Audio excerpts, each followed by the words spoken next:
तो कैसे हैं आप लोग। स्वागत है आपका मेरे चैनल कॉलेज स्टडीज़ में। मैं आज आपको डीए सोल बीए प्रोग्राम की जो बुक है हमारी साइकोलॉजी इमोशनल इंटेलिजेंस, आज मैं इस बुक की आपको यूनिट 3 कराने वाला हूं, जिस चैप्टर का नाम है सोशल कॉम्पिटेंसी। मैं आज आपको ये चैप्टर पूरा डिटेल में समझाऊंगा, तो ये वीडियो काफ़ी ज़्यादा इंपॉर्टेंट होने वाली है आपके एग्जाम पॉइंट ऑफ व्यू से। तो चलिए इस वीडियो को हम स्टार्ट करते हैं।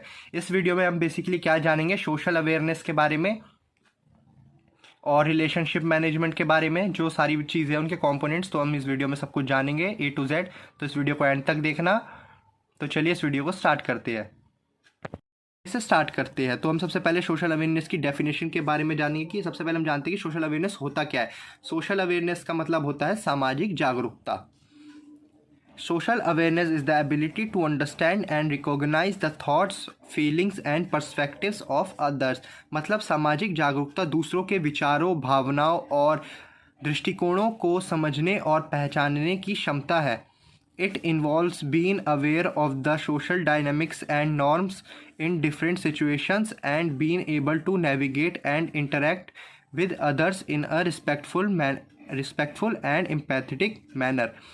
इसमें विभिन्न स्थितियों में सामाजिक गतिशीलता और मानदंडों के बारे में जागरूक होना और सम्मानजनक और सहानुभूतिपूर्ण तरीके से दूसरों के साथ नेविगेट करने और बातचीत करने में सक्षम होना शामिल है। It's about being attend to the emotions and needs of those around us and showing compassion and understanding। मतलब ये हमारे आसपास के लोगों की भावनाओं और जागरूकता से अभ्यस्त होने और करुणा और समझ दिखाने के बारे में है। Social awareness helps us build strong relationships, communicate effectively and contribute positively to our communities। मतलब ये हमारे आसपास के लोगों की भावनाओं और ज़रूरतों से अभ्यस्त होने और करुणा और समझ दिखाने के बारे में है। आई होप कि आपको सोशल अवेयरनेस जो है ये पूरी तरह समझ में आएगा। ये इसकी डेफिनेशन है, आप इन पॉइंट्स को 4 पॉइंट्स इसके नोट कर लेना। अब हम इसके कंपोनेंट्स के बारे में जानेंगे, यानी कि अंडरस्टैंडिंग अदर्स पर्सपेक्टिव्स वगैरह। तो चलिए आगे बढ़ते हैं। चलिए गाइज, हम सोशल अवेयरनेस के कुछ कंपोनेंट्स हैं, अब उनको हम थोड़ा डिटेल में समझेंगे। तो पहला आता है हमारा अंडरस्टैंडिंग अदर्स पर्सपेक्टिव्स। तो इसे समझते हैं। Understanding others perspectives mean being able to see things from their point of view. इसका अर्थ है चीज़ों को दूसरे के पॉइंट ऑफ व्यू से देखना।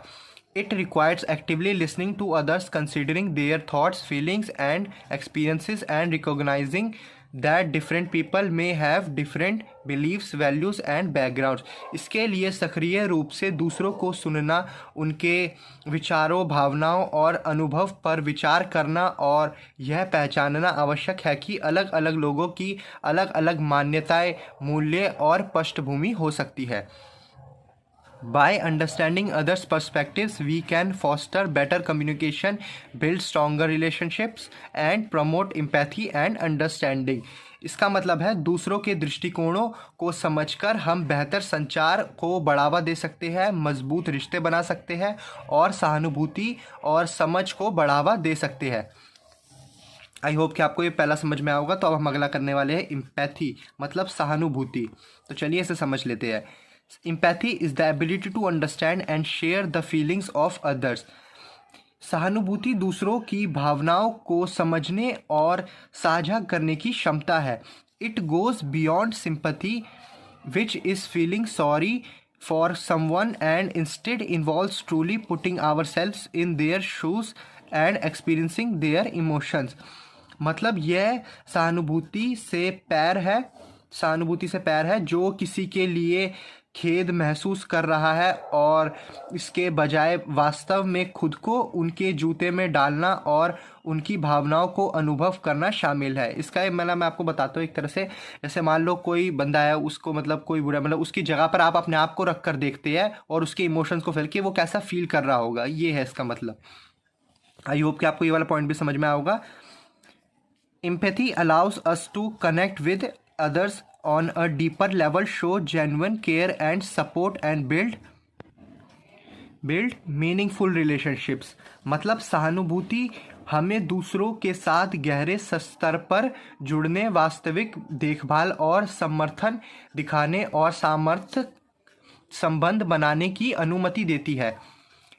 It helps us respond to others with kindness, compassion and understanding. यह दूसरों के लिए दया, करुणा और समझ के साथ हमारी मदद करता है। आई होप कि आपको एम्पैथी भी समझ में आया होगा। तो हम इसका जो लास्ट कंपोनेंट है कंपैशन, अब वो करेंगे हम। कंपैशन गाइस, जो अब हमारा अगला है वो है रिलेशनशिप मैनेजमेंट टॉपिक। तो इस चैप्टर का भी ये लास्ट टॉपिक है, तो चलिए इसे स्टार्ट करते हैं। Relationship management is a vital component of emotional intelligence that focuses on effectively managing and nurturing relationships with others। मतलब रिलेशनशिप मैनेजमेंट बुद्धिमत्ता का एक घटक है जो दूसरों के साथ संबंधों को प्रभावी ढंग से प्रबंधित करने और पोषण करने पर केंद्रित है। It involves various skills and strategies to promote positive interactions, collaboration, team work and conflict management. इसमें सकारात्मक बातचीत, सहयोग, टीम वर्क और संघर्ष प्रबंधन को बढ़ावा देने के लिए विभिन्न कौशल और रणनीतियाँ शामिल है। आई होप कि आपको जो इसकी डेफिनेशन समझ में आई होगी 2 पॉइंट्स में। तो अब हम आगे बढ़ेंगे इसके कंपोनेंट्स की ओर। सबसे पहला कंपोनेंट आता है हमारा इफेक्टिव कम्युनिकेशन। तो इसे समझते हैं। तो it's about expressing yourself clearly and listening actively to others. मतलब यह स्पष्ट रूप से और दूसरों को सक्रिय रूप से सुनने के बारे में है। This helps in understanding each others thoughts, feelings and needs. यह एक दूसरे के विचारों, भावनाओं और ज़रूरतों को समझने में मदद करता है। आई होप कि आपको पहला समझ में आया होगा। अगला आता है हमारा कोलैबोरेशन। कोलैबोरेशन मतलब सहयोग। तो इसे समझते हैं। Collaboration is working together towards a common goals. It involves sharing ideas, resources and responsibilities. मतलब सहयोग एक साझा लक्ष्य की दिशा में मिलकर काम कर रहा है। इसमें विचारों, संसाधनों और जिम्मेदारियों को साझा करना शामिल है। By collaborating individuals can leverage each other's strengths and achieve more together. मतलब सहयोग करके व्यक्ति एक दूसरे की ताकत का लाभ उठा सकते हैं और एक साथ अधिक हासिल कर सकते हैं। आई होप कि आपको ये भी समझ में आएगा। तो आगे बढ़ते हैं। आता है हमारा टीम वर्क। तो अब इसे समझ लेते हैं। तो first point is team work is about individuals coming together and utilising their strengths to achieve a common objective. मतलब टीम वर्क उन व्यक्तियों के बारे में है जो एक सामान्य उद्देश्य को प्राप्त करने के लिए अपनी ताकत का उपयोग कर रहे हैं। It requires effective communication, trust and mutual support among team members. इसके लिए टीम के सदस्यों के बीच प्रभावी संचार, विश्वास और आपसी समर्थन की आवश्यकता होती है। लास्ट आता है हमारा conflict management. Conflict management is an essential elements of relationship management. मतलब संघर्ष प्रबंधन संबंध का एक आवश्यक तत्व है। It involves effectively addressing and resolving conflicts that arise with in a relationship. इसमें एक रिश्ते के साथ उत्पन्न होने वाले संघर्षों को प्रभावी ढंग से संबोधित करना और हल करना शामिल है। आई होप कि गाइज आपको ये सारा समझ में आया होगा। और हमारा जो रिलेशनशिप मैनेजमेंट है वो भी ख़त्म हो गया है। गाइज आपको ये पूरा जो चैप्टर है वो अच्छी तरह समझ में आया होगा। मैंने जो यूनिट 3 है ये पूरी कंप्लीट करा दी है और मैंने इसमें कुछ भी मतलब ऐसा कोई भी टॉपिक नहीं है जो इसको स्किप कर दिया हो। तो मैंने ये वीडियो को अच्छी तरह पूरी कंप्लीट कराई है।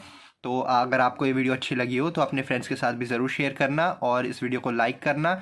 और जो इसकी जो यूनिट 2 है और जो 4 रह गई है वो भी मैं जल्दी डाल दूँगा। तो आज के लिए बस इतना ही। Thank you.